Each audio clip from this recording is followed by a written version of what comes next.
নমস্কার বন্ধুরা, তন্হির পাকশালাতে সবাইকে স্বাগত। আজ শেয়ার করব ঠেচা পনিরের রেসিপি। এটি একটি মহারাষ্ট্রিয়ান খাবার। রুটি বা পরোটা বা ভাকরি যে কোনো কিছুর সাথে খেতে কিন্তু অসম্ভব ভালো লাগে। আর এই ঠেচা পনির বানাবার জন্য নিয়েছি এখানে 300 গ্রাম পরিমাণে নর্মাল পনির। কোনো রকম ক্রিম পনির বা মালাই পনিরের ব্যবহার আমি করছি না, তবে আপনাদের যদি ক্রিম পনিরের ব্যবহার করতে ইচ্ছে হয় আপনারা অবশ্যই ক্রিম পনিরের ব্যবহার করতে পারেন। একটু বড় সাইজের চৌকো টুকরো করে আমি পনিরটা কেটে নিচ্ছি।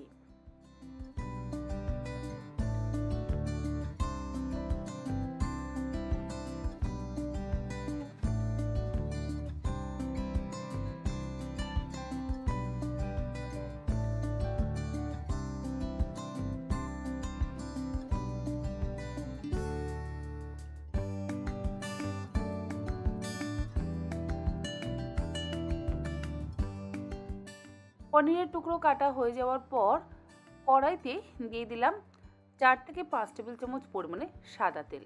তেলের পরিমাণটা একটু বেশি ব্যবহার করছি, কারণ এই যে আমি কড়াইতে তেল দিলাম এই তেলেই কিন্তু সম্পূর্ণ রান্নাটা হবে। তেল গরম হয়ে গেলে পনিরের টুকরোগুলো তেলের মধ্যে দিয়ে গ্যাসের ফ্লেমটাকে মিডিয়ামে করে দিয়ে হালকা করে ভেজে তুলে নেব।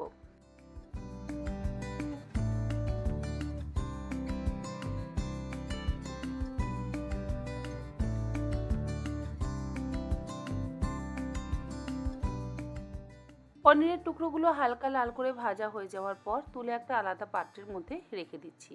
খুব বেশি কড়া করে ভাজবার প্রয়োজন নেই, তবে আপনাদের যদি মনে হয় তাহলে আপনারা আরেকটু কড়া করে ভাজতেই পারেন। আমি হালকা লাল করে এপিট ওপিট করে পনিরের টুকরোগুলোকে ভেজে তুলে নিলাম। এরপর ওই একই তেলের মধ্যে দিয়ে দিলাম 1 চা চামচ পরিমাণে গোটা জিরে, তার সাথে দিয়ে দিলাম 5 টুকরো শুকনো নারকেল। এটাকে কিন্তু বলা হয় খোবরা। যদি আপনাদের কাছে শুকনো নারকেল না থাকে তাহলে আপনারা ফ্রেশ নারকেল কোড়াও কিন্তু ব্যবহার করতে পারেন। আর এর মধ্যে দেব 8 কোয়া রসুন, 8টা কাঁচা লঙ্কা, 1 টেবিল চামচ পরিমাণে সাদা তিল, তার সাথে 1 মুঠো ফ্রেশ ধনে পাতা। ঠেচা একটু ঝাল ঝাল হয়, একটু না বেশ অনেকটাই ঝাল ঝাল হয়, তাতে কাঁচা লঙ্কার পরিমাণটা একটু বেশি ব্যবহার করা হয়। গ্যাসের ফ্লেমটাকে মিডিয়ামে করে দিয়ে মিনিট 2 ভেজে নিলাম। এরপরে এর মধ্যে 2টো মিডিয়াম সাইজের স্লাইস করে কুচিয়ে নেওয়া পেঁয়াজ দিয়ে গ্যাসের ফ্লেমটাকে মিডিয়ামে রেখেই আরও 4 মিনিট আমি ভেজে নিলাম। মিনিট 5-6 পেঁয়াজ, রসুন, কাঁচা লঙ্কা সমস্ত কিছু ভেজে নেওয়ার পর গ্যাস বন্ধ করে গ্রাইন্ডিং জারের মধ্যে নিয়ে নিচ্ছি। তারপরে ঠান্ডা করে আমি একদম মিহি পেস্ট তৈরি করে নেব।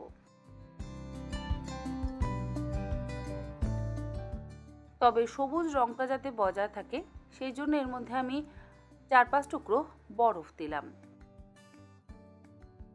এবারে একদম মসৃণ করে বেটে নেব।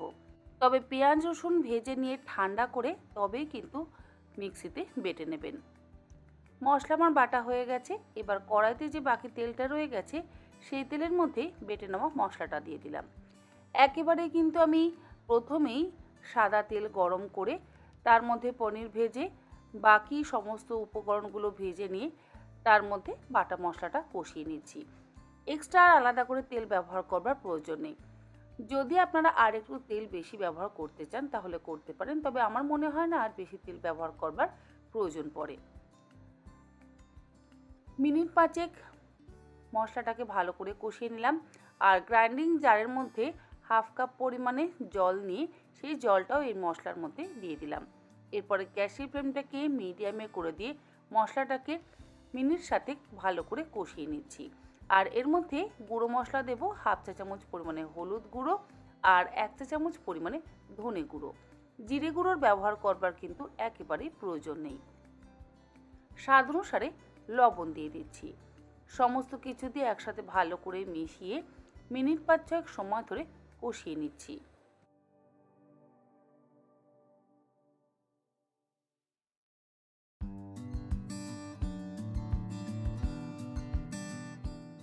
গ্রেভির জন্য মশলাটা কষিয়ে নেওয়ার পর আরও 1/2 কাপ পরিমাণে জল দিয়ে দিলাম আর দিয়ে দিলাম আগে থেকে ভেজে রাখা পনিরের টুকরোগুলো।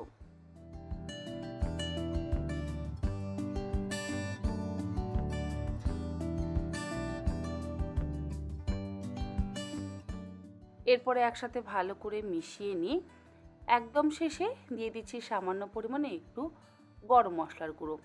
যদি আপনারা আরেকটু ঝাল ঝাল খেতে চান তাহলে একদম শেষে আরও 2-4টে চেরা কাঁচা লঙ্কা আর অল্প একটু ধনেপাতা কুচিরও ব্যবহার করতে পারেন। আমি আর একদম শেষে শুধুমাত্র গরম মশলার গুঁড়ো ছাড়া কিছু ব্যবহার করিনি। গরম মশলার গুঁড়ো দিয়ে মিশিয়ে 1-2 মিনিট ফুটিয়ে নিলে তৈরি হয়ে যাবে ঠেচা পনির। আশা করি আমার আজকের এই ভিন্ন স্বাদের ঠেচা পনিরের রেসিপি আপনাদের ভালো লাগলো। ভালো লাগলে এরকমভাবে একবার অন্তত বানিয়ে দেখবেন। আমার মনে হয় আপনাদেরও ভালো লাগবে। তবে এই রান্নাতে চিনির ব্যবহার কিন্তু একেবারেই হয় না, তাই আমি চিনির কোনো রকম ব্যবহার করিনি। আপনাদের যদি ইচ্ছে হয় আপনারা 2-4 দানার বেশি চিনি একেবারেই ব্যবহার করবেন না। আজ তাহলে এই পর্যন্ত। আবার হাজির হয়ে যাব অন্যদিন অন্য কোনো রেসিপি নিয়ে। ভালো থাকবেন, সুস্থ থাকবেন।